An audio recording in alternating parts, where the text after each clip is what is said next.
Wait till perfection. Just wait. Just wait. Jesus says, I hear you. I got your message. And I'm coming. All right. But it's dangerous where he's going. Jesus' disciples remind him that, yeah, we can go there. But if you just remember Jesus a few days ago, they tried to stone you while you were there. They tried to kill you while you were there. But Jesus says, I hear you, disciples. I know that I'll be in danger, but I'm going to go anyway. All right. Yes, it's dangerous, but I'm going anyway. Yes, there are people who may try to kill me, but I'm going anyway. I've got work to do. You can stay here if you want to, but I have an appointment. I have an appointment with destiny. The road is rough. The journey is tough. The steps aren't easy, but I've got to do it. I've got to walk into my destiny. My Lord. I don't want to preach this too quick, but can I just ask, are there any destiny walkers in this place? My Lord. Are there any destiny walkers that will say, Lord, the road looks dangerous, but I'm going anyway. Well, It doesn't look easy, but I'm going anyway. I don't have the money to do it, but I'm going anyway. I don't have much support, but I'm going anyway. Whatever you tell me to do, whatever you tell me to go, whatever you tell me to say, I'm going to do it. I'm not going to miss my appointment. my Lord. Jesus says, I've got to get to Lazarus because Lazarus is going to affect my destiny. Jesus' destiny was waiting on him in the land of Judea. All right. In a little village located on the outskirts of Jerusalem. In a village named Bethany. All right. Bethany means the house of affliction. Yes. Jesus' destiny was in a place Yeah. of affliction. My Lord. My God. My God. A place of pain, a place of loss, Yes. and even death. Yes. Might I suggest to you that on your road to destiny, you may have to stop by a place of affliction or two. Oh, Lord. You may have to face some unexplainable heartaches, My God. some painful heartbreaks, some terrible tragedies, some atrocious agony. You may have to experience pain and misery and suffering that you can't even articulate. All right. And I know it hurts. I know it's painful. I know your pillow at times are drenched with tears. I know sometimes you have to lay on the floor in the fetal position crying out to God to help you. But can I just tell you that it's just a part of the journey to your destiny? Yeah. It's okay to cry about it. My Lord. The Bible says weeping endures for a night, but joy comes in the morning. It says weeping may endure for a night, not several nights. I hear you. A lot of us like to stay weeping. And I know it's tough, but it's just the Lazarus effect having an impact All right. on your life. See, in order for Lazarus to be raised from the dead, he first had to die. All right. In order for God to bless you, you have to be in need of a blessing. My God. See, we want to know God as a healer, but we don't want to be sick. My Lord. We want to know God as a provider, but we don't want to be broke. We want to know God as a friend, but we don't want to be friendless. We want to know God as a present help in the times of trouble, but we don't want to get into any trouble. We want to know God as a protector, but we don't want to get enraptured. We want God to give us double for our trouble, but we don't want to lose anything. We want God to provide a ram in the bush, but we don't want to sacrifice nothing. Talking about the Lazarus. Yeah. The name Lazarus alone means God will help. All right. Yeah. And I'm sure Jesus knew that he had to go help Lazarus. His name itself promised that God would come to his aid. So when you are facing your Lazarus situations, remember that no matter what it looks like, God will help. All right. Jesus is also willing to go to Lazarus' aid because he knew the effect it would have, the impact it would have, and the influence it would have on other people. He was quite aware of the Lazarus effect. All right. Lazarus had an effect on Jesus and his ministry, yes, but Lazarus also had an effect on some other people who I like to call the congregation of herbs. Yeah. Uh-oh. When Jesus gets to Bethany, he meets this particular congregation of herbs. Yeah.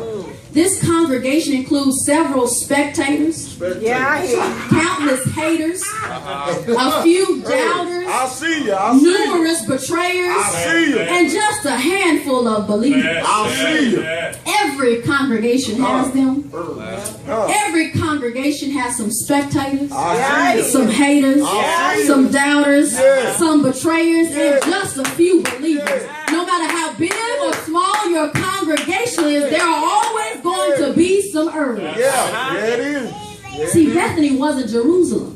It wasn't the big capital city. It was smaller. Yeah. There wasn't much action there. There wasn't much going on. Bethany wasn't a mega city or a mega congregation. It was small. It was miniature. To the natural eye, it wasn't an important place. It was just another pit stop on the way to Jerusalem, on the way to the big city. Even Jesus' disciples didn't want to go there. And to most, it was insignificant. But to Jesus, it was one of the most influential, impactful, significant places he would go. It may have been small, but it was where Jesus displayed the glory of God. My Lord. And might I tell you, don't despise small beginnings. Don't despise the small, because when you have a little, God can turn to much. Yes, we have the congregation of spectators and haters and doubters and a few believers. But it was in Bethany that Jesus became the deliverer. All right. And might I suggest to you that no matter how big or small your congregation is, no matter how many believers, doubters, haters, spectators, or betrayers you have, as long as you have a deliverer, Come on now. because when the deliverer is in the congregation, somehow, some way there will be a revival. Somehow, some way there will be deliverance, healing, breakthrough. Let's look at the doubters real quick. I'm really not going to be up here too long. Let's look at the doubters real quick. You mind if I teach just a little bit longer? Before Jesus even left where he was, he had a doubter with him. Jesus clearly tells his disciples that he's going to go raise Lazarus from his physical death, but Thomas, the infamous Thomas, the doubting Thomas, chooses not to believe they're going there to raise Lazarus from the dead. He says, let's go die. I don't even know why he said that. Oh, Lord. It doesn't make much sense to me. But and Thomas didn't even keep it to himself. He said it to all the other disciples. Ain't that like the doubters of today? Always saying something, spreading rumors that don't make much sense. I mean, if you're going to say some nonsense, wouldn't it be better just to keep it to yourself? But no, somehow nonsense seems to travel faster than good sense. I read a quote that said, I love hearing rumors about myself because I get to learn so much about myself that I didn't even know. Doubters are those people who walk with you every day. They know where you stand. They know your beliefs. They know your testimony. They seen God's goodness. But no matter how much you explain God to them, they just don't understand. You work with them, and just look at me. You may even live with them. Sometimes you just can't make people understand your God. But your beliefs should never require the beliefs of others. You've got to know that you know that you know that you know all by yourself. You've got to know that no matter what is going on, God is still God and he is still on the throne. Not only do you have the rumor spreading doubters, but you have the refuse to believe doubters, but sometimes you have the doubters that dress up like believers. My Lord. My Lord. Doubting believers are those who say they believe.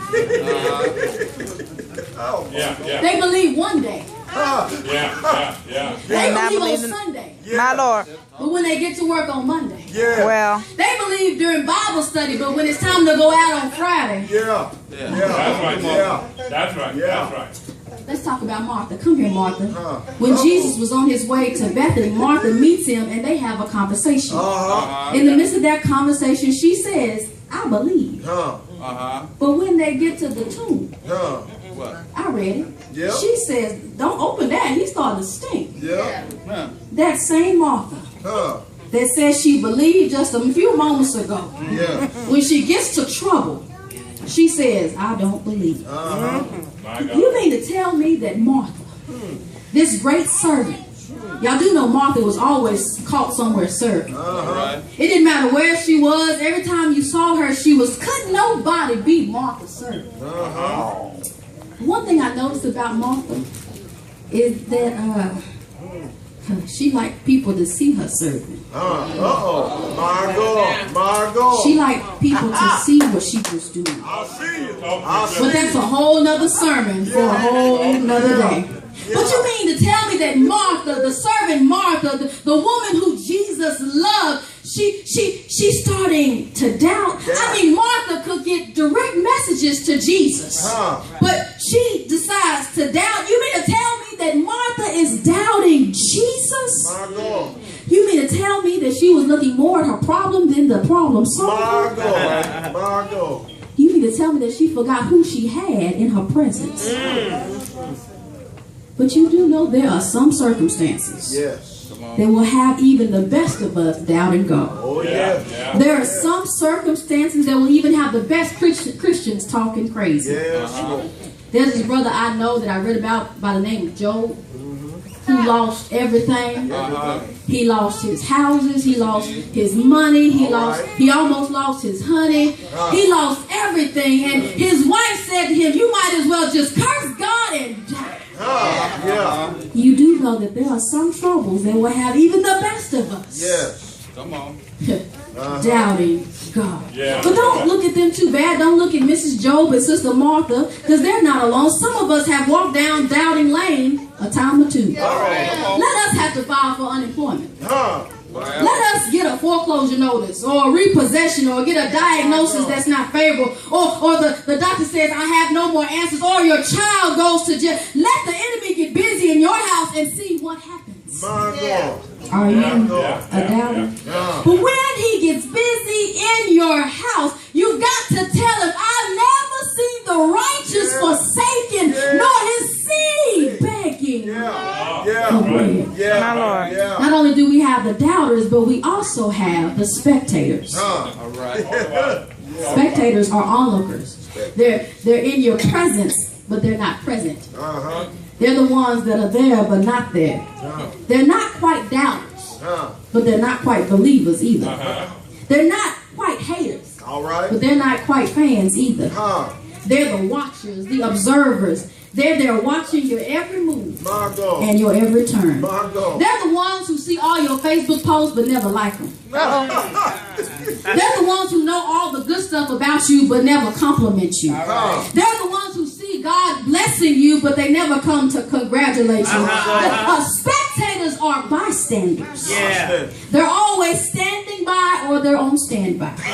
They're always standing by so they can see what's going on, or they're on standby so if you mess up they can take your place. Spectators like to be where the action is, but they're never a part of it. Spectators will see you struggling, but will never lift a finger to help you. And like doubters, spectators are always talking. Before church is over, people in West Houston know what's going on in East Austin. Spectators are always talking about what somebody else isn't doing, but they don't notice what they aren't doing.